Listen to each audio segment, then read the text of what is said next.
Hello everyone, so here we are with prompt number 5 for the month of, what are we up to, May.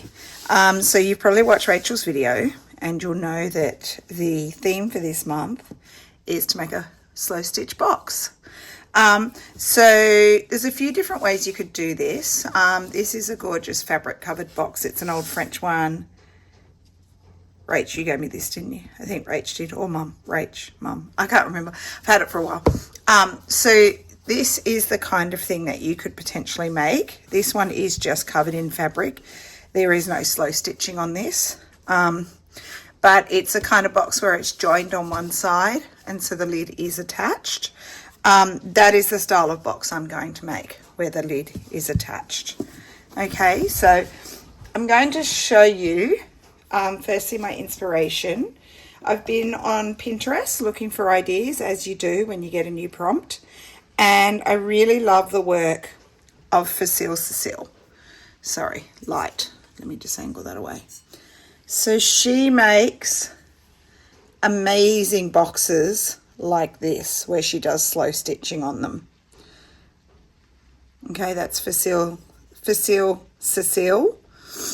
She does have a YouTube channel, which I'll link, but she did videos for a little while and hasn't done any for ages. But I'll also link her website. I'm not sure if this is made by her, but it is her style. Okay, so there's a lot of amazing boxes. This is an example. I'm sorry it's so small. There you go. Okay, so that is the style that I'm going to go for. Look at the gorgeous detail that she does. Okay, so mine is going to be a nature inspired Cecile. All her stuff's in French. I did do Google Translate, but I can't find anywhere where it's explained how to do this, but I'm gonna do it the way I think you do it, and you can follow along with me. There are other people posting boxes like this. They seem to all be, look at that one, I love the inside. I might do an inside as well. They all seem to be French, so either they've done a class with her or they've look at that, that's so adorable. So that's the kind of thing I want to do. Okay, where I'll make my different panels and then they'll be stitched together. Okay, so lots of inspiration. Just go on to Pinterest if you need some more. I'm going to show you what I am planning to do. So firstly, I have cut out 6 square pieces of cardboard. They are 4.5 inches squared. Okay, so my plan will be that you'll have your base piece,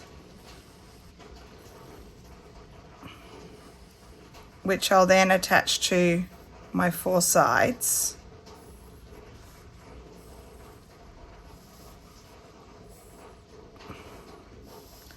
Okay, rough drawing. And then, sorry, that one's a bit crooked, and then my lid will go onto here. So I'll stitch along there, stitch along there, stitch along there, stitch along there, and join those two. Between those two, I'll show you later on how I'm going to do it. I'm actually going to join with a piece of fabric so that it's got some flexibility. And then you'd fold your sides in and you'd join those seams, those seams, those seams.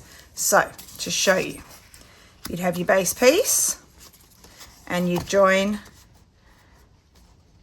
your 4 sides. Hopefully I'm on camera. Okay, and then my lid will be attached as well. And then what you'd do is you'd bring your sides up, and I'm going to, here comes Kitty. Sorry, Kitty's here. And then I'm going to stitch all my sides up, and eventually my lid, sorry, Bobby, we've done it. Then my lid will be on top. So what did I use? I just used a shoebox. Okay, I've just cut up bits of a shoebox. You can use any cardboard you like. I did play around with 5-inch square, which is a bit bigger. but I've decided that I like 4.5. I wanted it just a little bit smaller, but you can do any size you want. You could do a rectangular box. So these were my, excuse me, Bobby, sorry. These were my, I'd cut them down to the right size. Like I could do rectangular like my green box. I could have a long piece. Okay, so it's up to you what dimensions, what size you do. I'm going with one of those square boxes, and I really like the idea of that botanical kind of florally theme. So I'm going to jump off camera and I'm going to come back, and I've got to get a couple more things. I'm going to explain how I use these. Okay, I'll be back in a sec. Okay, so I'm back. All right, so I've got my 6 pieces of cardboard cut. It's a bit bumpy because I've done a flat lay under here. I'll show you that in a minute. Now I just got some normal calico. It's pretty thin, this one. And I've cut, so they are, as I said, let me get, where's my ruler? Does this one have inches? Yes. They're 4.5 by 4.5. Okay, and what I did with the calico is I've cut it bigger, 5.5 by 5.5. All right, and then I've cut some bamboo wadding, and again that's 4.5, and I've done 6 of them. So just to explain to you how this is going to work, this will be my cardboard piece. A piece of wadding is going to go on it just to give it some nice puffiness. Okay, I will be stitching my detail onto this. I will lay up other fabric so it will get thicker, and eventually I've given myself an overlap, because what I will do is it will come over the edge just to make really nice neat edges. Okay, and then a backing piece will go on that side. So this will be stitched, no glue, it'll be stitched to the backing piece. Hope this makes sense to you. So on all the sides and on the top, they'll have that nice padding. On the bottom piece, the padding's not going to go facing the ground and sit on it. I thought I'd put it there. So you've got some nice, Alfie, you've got some nice puffiness on your inside your box on the base. So your walls, once they're decorated, will face outwards, and then they'll have a plain fabric on the inside. Okay, hopefully this all makes sense. Really, if you're going to do this kind of technique, all you need to decide is what size your piece is going to be, and then to cut your base fabric a little bit bigger. What I'll probably do is I'll probably draw around that just so I know what area I'm working in, although I do want some pretty fabric going over the edge, so when you see it folded on the edge, it's not plain calico, which would be boring, but you'll actually see some pretty fabric. But I am going to decorate the edge too. That will come later. And then you'll have your 6 panels. 4 of them need decorating for the outside walls and 1 for the top. The top I'm thinking of decorating both sides. So like the one I showed you when you flipped it open, there was something interesting on the inside. And the bottom one will be plain on the bottom. And if you want, I'm just going to put maybe a different fabric or something. I'll work that out later on. So when you open your box, if there's nothing in it, you can see it's pretty down there. So I've done a flat lay to give you an idea of what I'm thinking. So here we go. All right, so, bit off. So let me move you a little bit. Zoom you in a little bit. So my inspiration is coming from these gorgeous Suffolk puffs that I got from So B curated it. She puts these in her kits. And then I also got this gorgeous fabric from her. So these are my inspiration pieces. Let me open that out a little bit so you can see it better. Gorgeous piece of fabric. Okay, so they're my colors. I'm going to go neutral, green, pinky color, and then a pepperly blue. So for my flat lay, this is another piece I got. I'm thinking about using those flowers there. This was a gorgeous doily that I got from Beck in a kit that I bought from her. So a couple of bits are from her, these bits, and the puffs. And then other bits I've added in so far, and this is subject to change. I've got these fabrics. I got all of these at the sewing basket the other day. I thought they're quite pretty. And then I want to do a lot of embroidery in hand-dyed wools. So these at the moment are the colours that I'm pulling out. So some of these I got from my sister, some are my own. Okay, so lots of greens, purplies, pinks. And I got this lovely little piece from Christina. Okay, Christina, I want to incorporate your little piece of green that you gave me.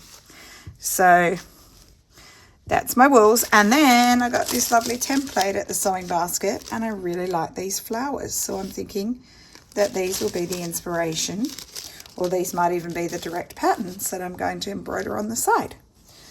Okay, so that's my flat lay. I'm going to go and wash these fabrics, particularly this one. The others are quite soft. This one's quite stiff. I hate to say it feels like a spotlight fabric. Although it's pretty, it kind of looks like a Liberty. So this is the one I'm thinking of having on the inside of my box. The outside I want it more pinks, greens, purples, maybe touches of blue. So I'm off to wash my fabrics. I'll come back later and I'm going to show you how I will start working on panels. All right, see you soon. Okay, so I'm going to give you an idea of what my different panels are going to look like. And I want to make sure that they're all a little bit different, but floral based.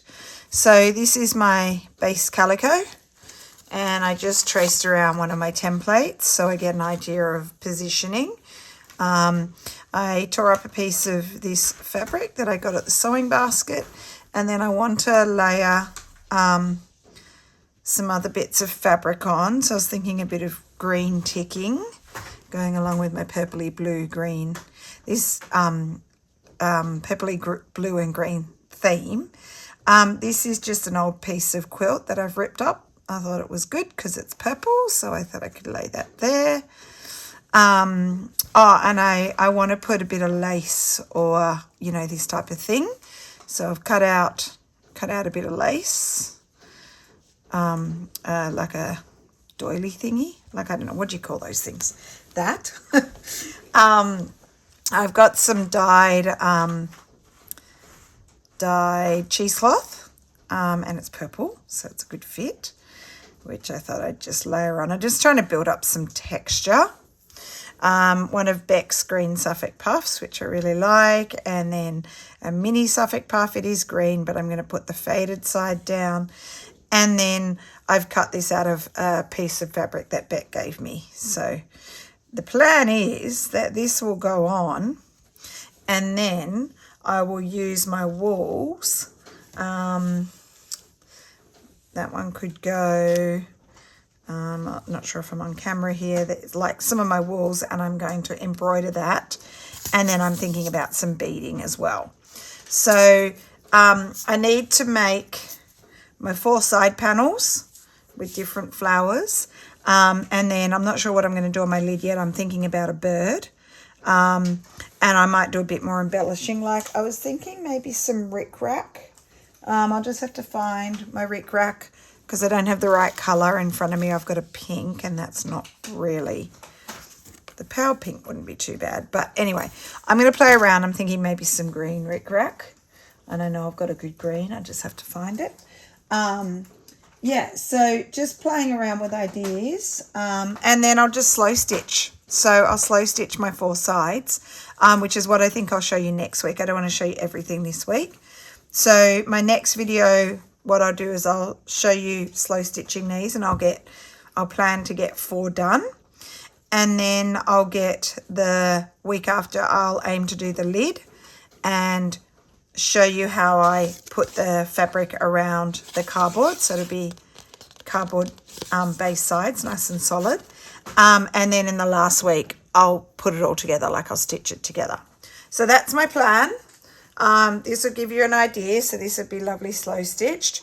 The idea of the box, remember that this is a slow stitching project. So you need to do some slow stitching somewhere. That would be nice. Slow stitching somewhere. Not just cover a box in fabric, because that's not really what our projects are about. It's not just gluing down fabric on a box. It needs to have some slow stitching. So hope you like this prompt, and we really look forward to seeing what you do. We'll probably have some posted in the morning because you guys are so quick. Anyway, that's my plan. Different colours from what I normally use, adding in purple and blues and greens and neutrals together. Maybe some pinks as well later. Okay, thanks for watching and enjoy this prompt. Bye.